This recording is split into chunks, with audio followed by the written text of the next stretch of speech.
I'd like to begin by acknowledging the traditional owners of the land on which we meet today, the Boonwurrung and the Wurundjeri Wurrung people of the Eastern Kulin Nations, and acknowledge that there may be people attending this webinar from neighbouring lands. I would like also to pay my respects to elders past and present and emerging from these lands and acknowledge Aboriginal people who may be attending this webinar this evening. So this evening's webinar is called Managing Young People's Wellbeing Post-Pandemic. Starting high school is challenging enough without the disruptions that this year has brought Year 7 students with global pandemic, lockdowns and school closures. So this webinar seeks to give parents the skills, knowledge and strategies to manage the well-being of our young people, addressing issues such as motivation, sleep, diet and exercise. We are honoured to have Dr Michael Carr-Gregg presenting this evening. Michael is one of Australia's highest profiled child and adolescent psychologists. Dr Michael Carr-Gregg wrote his PhD at the University of New South Wales on adolescents with cancer and named and founded Canteen more than 30 years ago with a group of young cancer patients.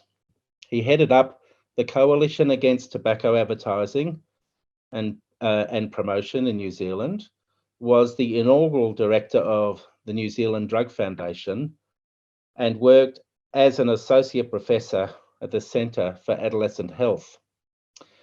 Michael was the managing director of the Young and Well Cooperative Research Centre.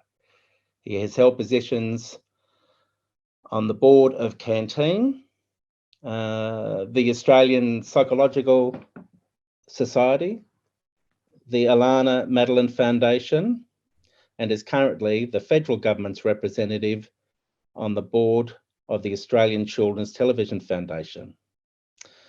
Michael is the patron of Read and Play, author of 14 books and social commentator on The Morning Show with Neil Mitchell on Radio 3AW.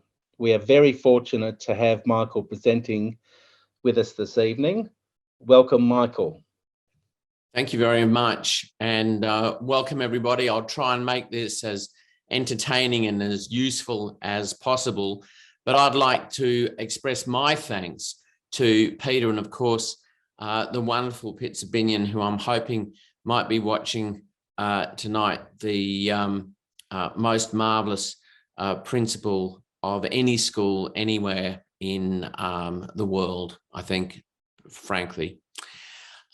So I'm really pleased to be talking to Year 7 parents because, as Peter said, the mental health of young people has been significantly impacted by COVID-19, our 260 days in lockdown, and unfortunately the prevalence of anxiety and depression has risen dramatically amongst many young people and actually remains higher than pre-crisis levels, even with the partial kind of reopening of the economy.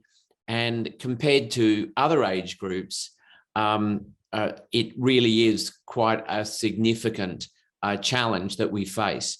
So tonight, I'm hoping that I can give you the skills and the knowledge and the strategies to perhaps think about what you can do to contribute to the well-being of your Year 7.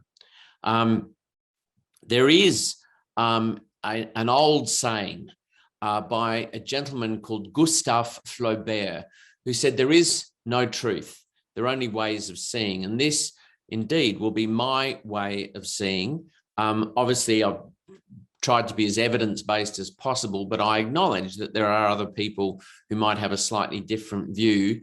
But I think we're all agreed on the importance of the psychological well-being of our young people. So if we look at what has been happening, those of us who work in adolescent mental health were extremely worried about the mental health of young people leading into, and of course, during the pandemics. And certainly the initial data, some of which you can see on the screen, was extremely worrying. The little research that has been published on what happened to our young people in 2020, 2021 does show that 1 in 4 young people during the lockdown did think about suicide. And 15%, in fact, attempted self-harm, or what we now call non-suicidal self-injury. So the greatest worry that I have, obviously, as a psychologist, is that your son or daughter might have developed or might be developing a mental illness of some description. And what does that look like in a year 7? Well, a mental illness is where you have major changes in your thoughts, your feelings and behaviors, which interrupt the normal behavior of year 7s, going to school, being with friends, engaging in whatever activity they normally might engage in, and that might be art or music or dance or drama or sport. Also, disturbances in sleep and diet and exercise, and none of these go away as quickly as they should. Now, statistically, before the lockdown, the very first lockdown that we had, we know that 1 in 4 year 7 students experienced a common mental illness in any 1 year. And we know that half of all the mental health problems in human beings start by the age of 14, but most cases, sadly, are undetected and untreated. And the consequences of not addressing these problems extend right through to adulthood. They impair both the physical and the mental health of young people, and they limit the opportunities for these people to lead fulfilling lives as adults. So, people say to me, why did you become a child and adolescent psychologist? Because I really feel very motivated to set young people up for a good future. So the common sort of problems that I deal with in year 7 students in particular are anxiety disorders and depressive disorders, along with a bit of substance use. More common in year 8 and year 9, but certainly anxiety and depression is very, very important to wrap our heads around. And early detection, prompt treatment is associated with a much better outcome. And I know Peter Gale, as a kind of student of Wellbeing, is interested in making sure that we detect these and have them treated early so that it doesn't interfere with the learning that Pitzer and her staff are so dedicated to providing. So this is very timely, this conversation. And the reason why it's so timely is that parents play a key role. One of the major influences in my professional life is a chap called Professor Matthew Sanders, who actually runs the Triple P parenting program. And he said once that good parenting was the clean water of mental health, achievement and well-being. And I absolutely believe that. Now, no one's pretending that it's easy to be a parent in 2022. This journey that young people are on is more convoluted now than ever before. There are more risk factors as they go through early, middle, and late adolescence than ever before. And it is our job to provide as many protective factors on this journey. And this journey has changed. When I was growing up, and indeed when Pitzer was growing up, adolescence was 13 to 19, probably the same for Peter Gale. It was teen years. And now this has been revised. And in fact, a group of academics out of Melbourne University, the Centre for Adolescent Health at the Royal Children's Hospital, have redefined adolescence as 10 to 24. So this is a stage of life which begins earlier and ends later than ever before. And the way I'd love you to think about this is that they're at what they know at 14 in 2022 is probably what we knew at 18. So there's been a developmental compression where their physical development lags behind their emotional and their cognitive development, and they're swamped with all this information very, very early on, so that the stages of childhood development are now out of sync. So I'm not going to pretend as a psychologist that parenting a year 7 student is easy in 2022. It's not. It's much more difficult perhaps now than ever before. But the good news is that there are protective factors. Now, Peter said I was going to talk about diet and exercise and sleep. A fundamental building block for good psychological well-being in any year 7 student, indeed any high school student, is that they get adequate sleep. So that's between 8 to 9 hours a night.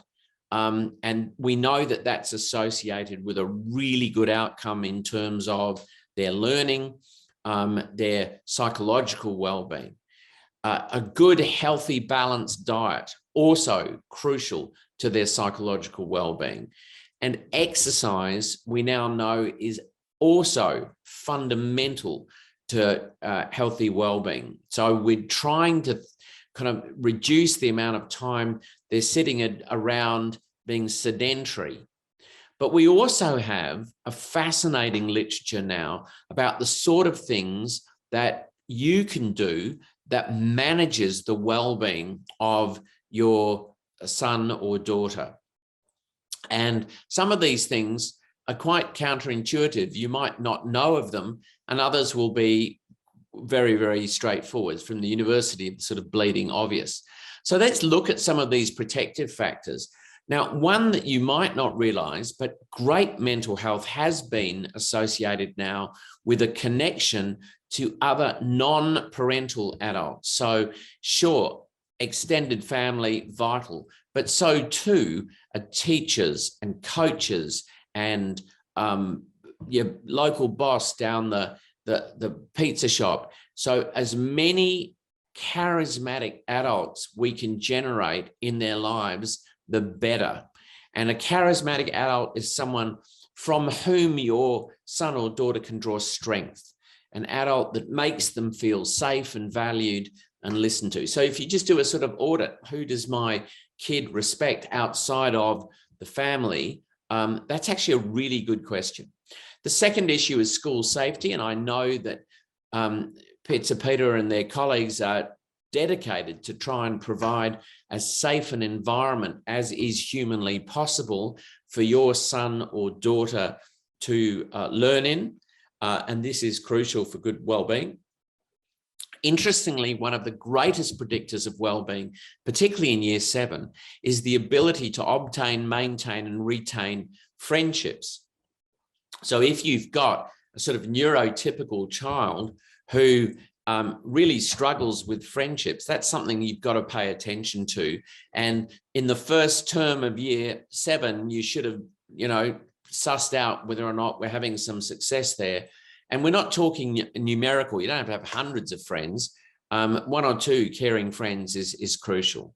Overall resilience, which we'll talk about in a second, feeling safe in your neighborhood, knowing where to go to get health and well-being services, really having an interest in academic achievement, and of course, the relationship with you as the adult carers. These are all proven protective factors in the lives of your kind of typical high school student, your typical year 7. There are, of course, signs to look for that we need to really be across. And these are the sort of things that we are really alert to. Now, generally speaking, social isolation is not good for mental health. So if you've got a young person who just is completely socially isolated and they're neurotypical, that's something that we would really have to look at.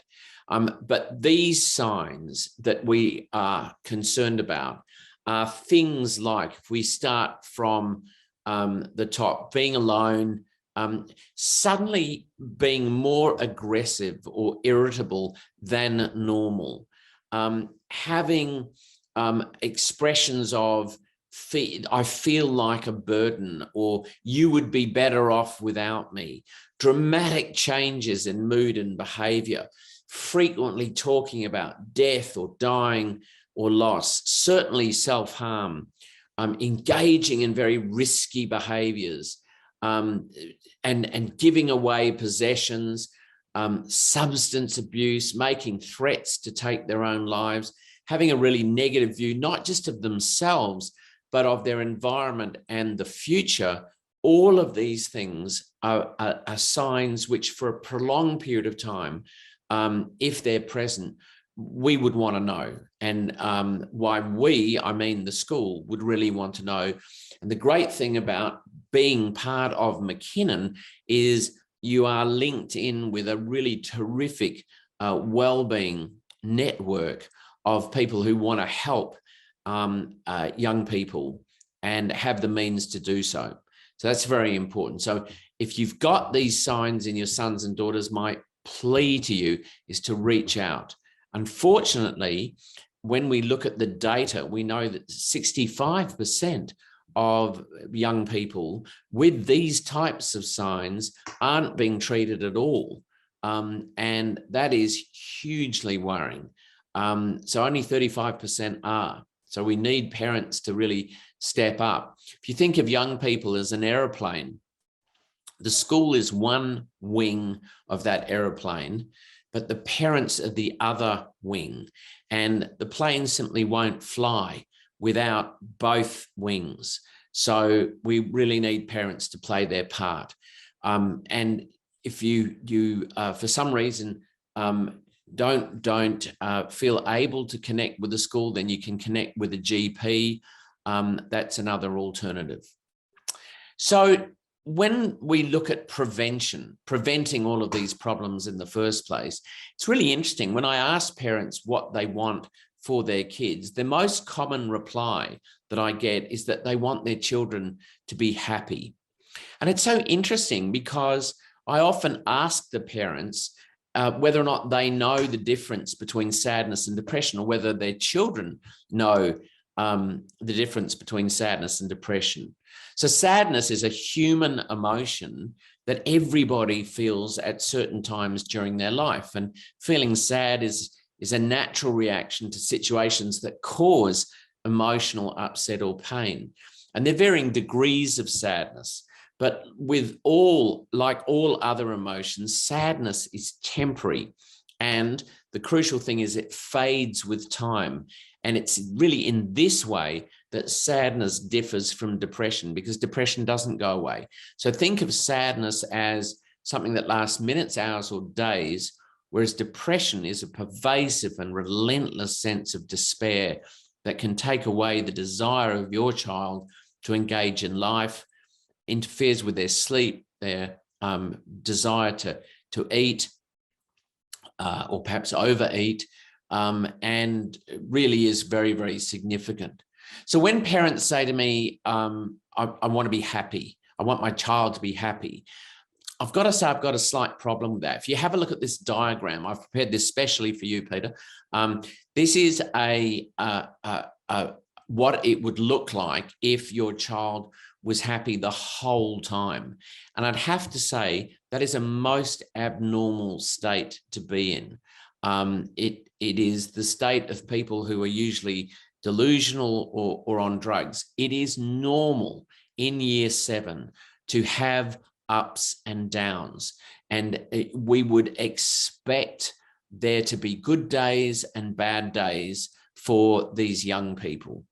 And therefore, to have a goal which says, I want my child to be happy all of the time is, in my view, completely and utterly unrealistic and not even desirable. And I think we have to allow, and I know Pitzer agrees with me, we have to allow our children to experience some degree of disappointment, because disappointment is a practice lap for adulthood. So you can't shield them from disappointment the whole time. That's not very constructive. So a sort of depressed year 7 looks much more like this. It's a longer term mental illness. It interferes with their schooling and other important areas of functioning. And as you can see from this diagram, you kind of have depressive episodes. The best way to think of this is a depressed kid is one who feels miserable most of the day, most of the time, for at least 2 to 3 weeks. Now, psychologists use something called DSM to diagnose this. It stands for Diagnostic and Statistical Manual. It's put out by the American Psychiatric Association, and this is the latest version. It's called DSM-5 Text Revision. And you can see the symptoms here. So if you've got someone who is sad and irritable and says they're bored all the time and that doesn't go away, so we're talking 2 to 3 weeks, no longer enjoys the thing that they love in the past, very tired, feels hopeless, helpless, thinks about death, can't focus, can't concentrate, can't basically study, moves slowly and becomes agitated and can't settle, really significant difficulties in sleeping, and loss of interest in food or eating too much. If you've got a child who has a combination of these symptoms, then it's really worthwhile letting Peter and his staff know, and perhaps even going to your GP if you can. So what does the science say helps you manage the well-being of your sons and daughters? I mean, this is crucial information that every parent at McKinnon should know. And the first thing, of course, is you've got to look after yourself. Happy parents are statistically way more likely to have happy sons and daughters. I mean, that's, I think, fairly self-evident. The second thing is we've got to encourage our children to build relationships by performing small acts of kindness, to build empathy, to have understanding, to learn how to read the room. And this is something that we can teach them. The third thing is that we expect them not to necessarily achieve perfection academically, but it really is, I think, about effort. Relentlessly banging the achievement drum, I think, messes kids up. So if we can really just encourage them to have a go, and I know that's important to Pitzer and her staff, then we're all on the same tram. I think we know that 10-year-olds, for example, who are taught how to think and interpret the world optimistically, and this is an amazing statistic, are half as prone to depression when they later go through puberty. So if we can actually get them to see life as it is, but to focus on the good bits, and we teach them how to do that, that is absolutely awesome. We've got to teach them these social and emotional competencies, to empathize, to label and validate. When they're struggling with anger or frustration, to actually acknowledge that, but not to let them marinate in that. And this last one, to me, is so interesting. The studies show that children who eat dinner with their families on a regular basis are way more emotionally stable and less likely to go on to substance use and problems with drugs and alcohol. And they get better grades and they have fewer depressive symptoms. So having that meal, making that time to have the meal together, absolutely crucial. We also know that a connected Year 7 student is the key to happiness. I found this amazing study that looked at 90,000 teenagers in which that sense of being loved, understood, wanted, acknowledged was by far and away the biggest protector against emotional distress, suicidal thoughts, risky behaviors. And this is just, there's no point in us doing this research if we don't make it practical. So I love this finding. If you want to really take an insurance policy out that your Year 7 is going to go through McKinnon with the best possible chance, then making them feel safe and valued and listened to and loved by you is crucial. So how would we know if your year 7 is going to be okay? And I love this shot of these kids. They're just fantastic. And I think the most important thing is, well, ask yourself, do they have friends? And are they pro-social friends? Are they good people? And again, not talking about 30 or 40. I'm talking about 1 or 2 good friends that they can talk to and hang out with. Have they broken away from you? Can they go on school camps? Can they do sleepovers? Are they okay not to be hanging around you all of the time? This is a sign of great psychological health.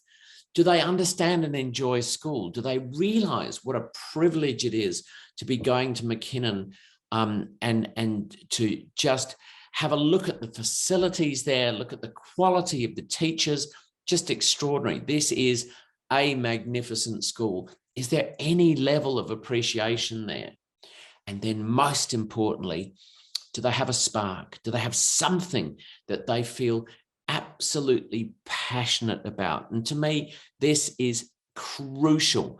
I need them to feel motivated and enthused about sport or art or music or dance or drama, to have something. You know, I remember going to McKinnon last year, and Pizza invited me out at lunchtime where there was a band playing, and you saw all the kids sitting around, and I'm thinking, you know, how wonderful it is that they've got that role model of this band, of these kids who, you know, just loved their music, and that was their clear passion. So this to me is a sign of excellent psychological health.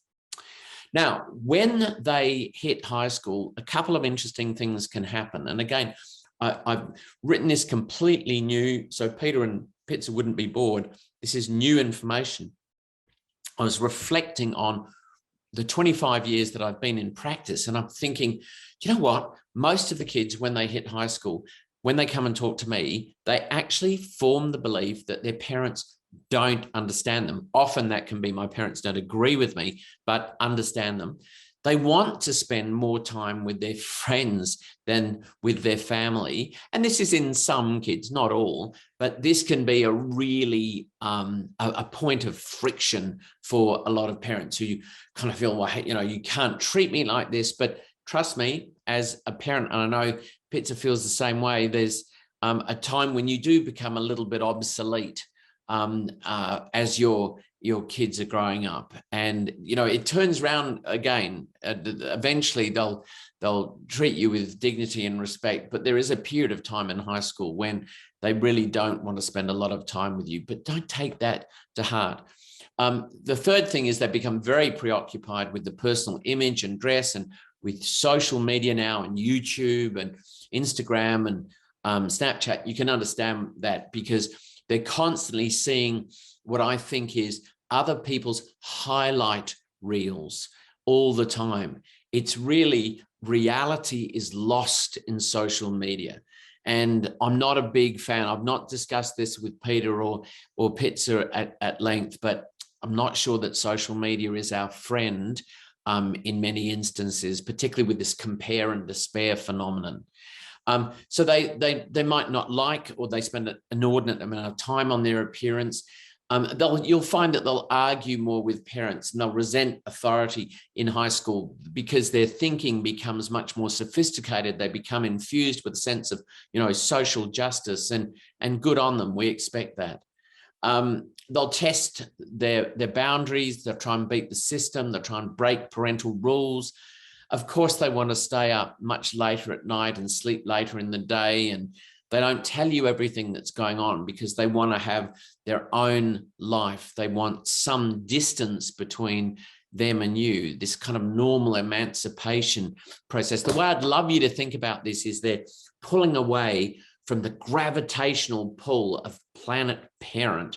And so the fact that your kid might not tell you everything that's going on, totally normal. We expect that. The other thing we know is they'll sometimes tell fibs to do the forbidden or get out of trouble. Some will test boundaries by shoplifting. Some will just engage in risky behaviors. Some will become more interested in sex, and others will hate being bored and crave excitement. What you've got to understand about teenage brains is that they're wired for novelty and risk, and they get their dopamine shots by getting approval from their peers. So that's actually pretty normal behavior. So what if you were worried about your son or daughter? How would you approach them? And there's this kind of, are you okay theme? And what I'd want you to do is use a phrase. And I've taught this phrase to many of the staff at McKinnon in terms of approaching a kid that they're worried about. And, you know, said to them, be relaxed and friendly and concerned in your approach. And open up the kid by asking questions like, you know, so I've noticed just recently you seem less chatty than usual. How are you going? What's been happening? And I think mentioning specific things that have made you concerned for them is absolutely brilliant. Now, if they don't want to talk, then we're not going to criticize them. You just reiterate the fact that you're still concerned about the changes in whatever behavior you've seen and you really care about them. We're not looking for a confrontation, but you could say something like, you know, please let me know if you want to chat, or, you know, is there someone else you want to talk to? That's a really good thing. Then if they do talk to you, take what's said really seriously. Don't be judgy. And you might encourage them to talk more with another phrase. So the first phrase was, so I've noticed. And the second phrase for parents is, help me understand a little bit about what's going on. And when they tell you, you can sit patiently with what it is that they've said. And you might like to use a technique called paraphrasing, which is a phrase that says, so what you're telling me is, and then you can basically reiterate what they said to you. To me, this is genius parenting, absolutely genius parenting. And if they do tell you what's gone on, maybe you can help them. You know, you can ask them, what have you done in the past to manage such situations? What role do you want me to take? How can I support you? What's something you can do for yourself right now?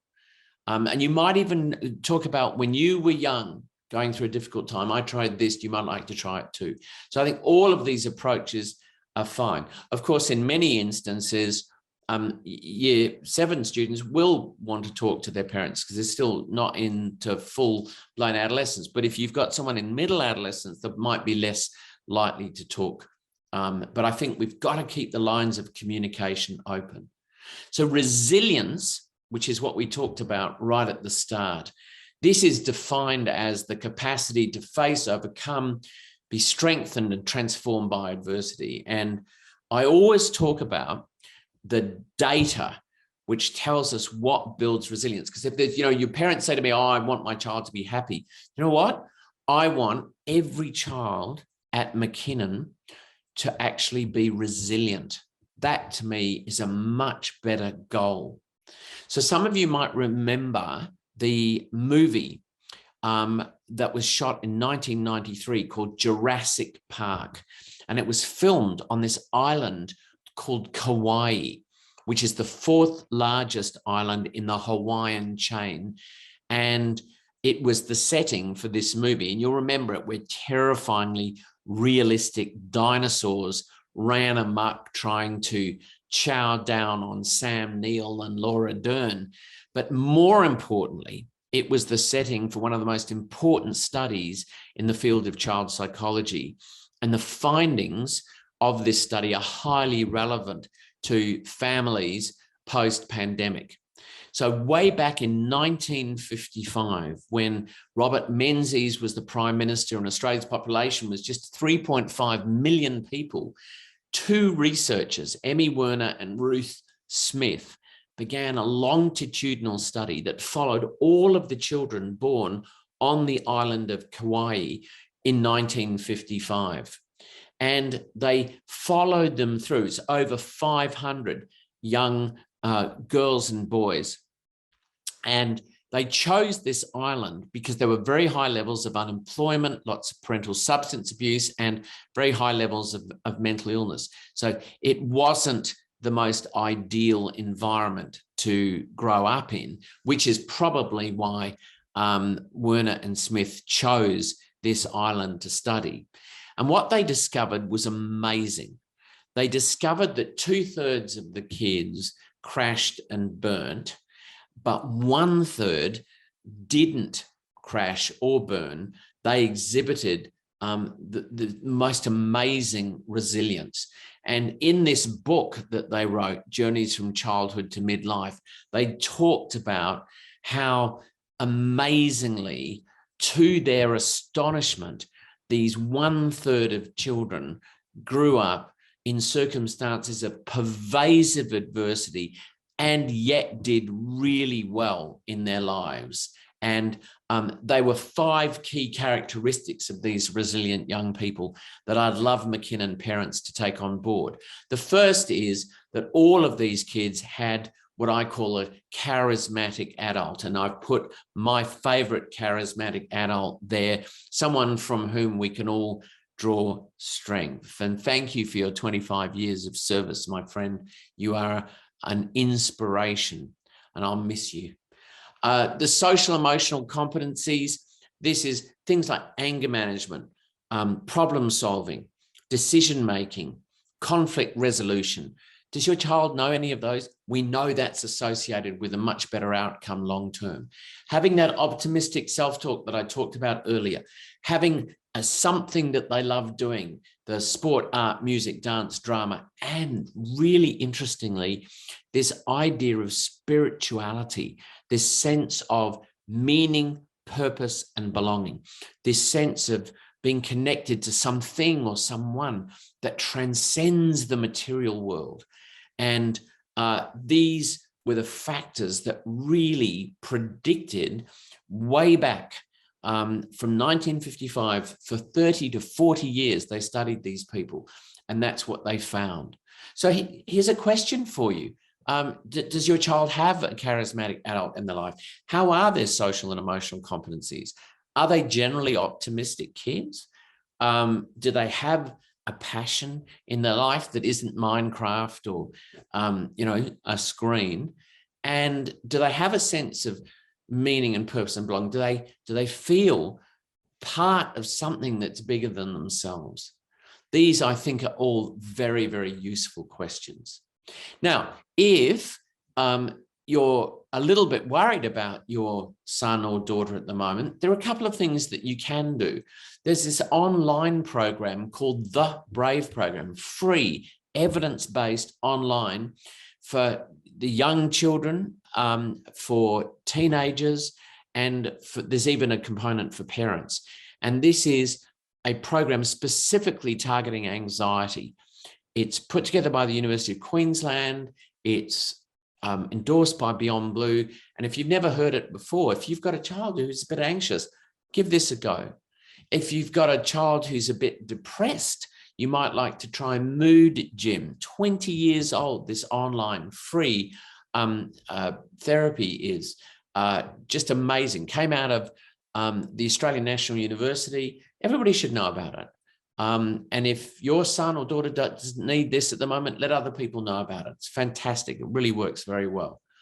The other issue, of course, is to maintain a positive outlook. There's a little app, iPhone app, that I love for people to have, to download, called 3 Good Things. And this is a brilliant idea. Mine beeps at about 8 o'clock each night. Says, what are the 3 things that went well for you today? What went well and why? And when we practice gratitude, what the research tells us, it positions us to see the world for good, and to experience more positive emotions, and to sleep better. And it improves our immune system and reduces our anxiety and depression. So all of these things, I think, are just fantastic. So download 3 Good Things, have an experimental run with that for maybe 20 days or so, and see how you feel. But I cannot emphasize the importance in 2020 of organized risk-taking behavior. And I don't care whether it's, being part of the Scouts, or football, or netball, or art, or music, or dance or drama. It doesn't really matter. What's interesting about the picture on the slide for me is that band that you can see was in fact my son's band. He's the drummer in this band.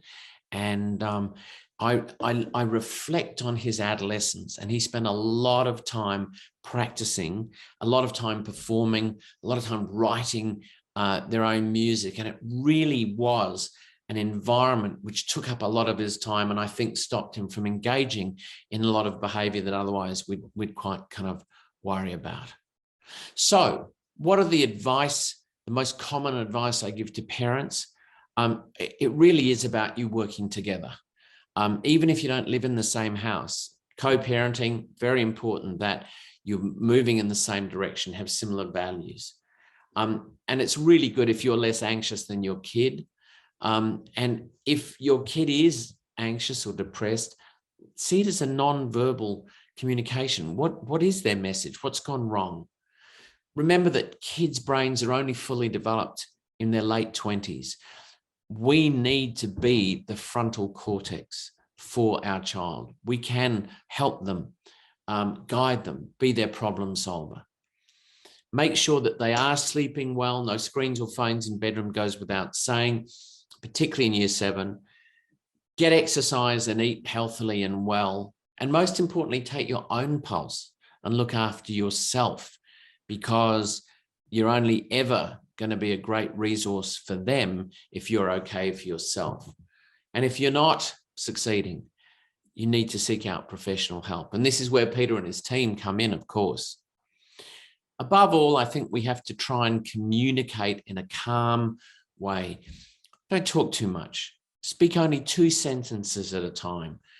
By all means, use humor. Just make sure you don't use put downs or sarcasm, because that'll trigger defensiveness and shut down communication. Set very clear boundaries over what is okay and what is not okay. Avoid ultimatums and only argue over things that matter. You know what? Tidy rooms don't matter. What matters is the fact that your child feels safe and valued and listened to. And a lot of people go, oh, but you can't have them living in a mess. Do you know what? I've never seen any data that says anyone died of an untidy room. And if this is a major conflict in your life, if your child feels constantly under criticism because of this one thing, shut the door, is my advice. You need to be an okay parent, but not the best friend. They've got friends. Your job is to be the frontal cortex, to set limits and boundaries, and to make sure that your child has someone they can rely on for advice and for guidance. Interestingly, there are 940 Saturdays between a child's birth and them leaving for university, TAFE or home. And if your child is 10 years old, about 520 of these Saturdays are already gone. So you need to absolutely make sure that we utilize these as best we can. So on that note, I'm going to say thank you so much for spending the time. I wish you the best of luck. And Pizza, thank you so much for all your work. And I hope to see you soon in person. Peter, I'm handing back to you. Thank you so much, Michael. That was wonderful, and I took lots of notes, which is fantastic. Thank you so much, Michael, for your wisdom and your knowledge in this area, and the way you communicate and support our young people through the parents that you speak with, and also through the staff as well. Yeah, thank you very much. If there's any questions, then by all means, if you leave them in the Q&A, that will be helpful, of course, and it'll be helpful for us to know what's concerning parents. And obviously, if you are concerned, please do not hesitate to contact us at Student Wellbeing. All right, thank you very much.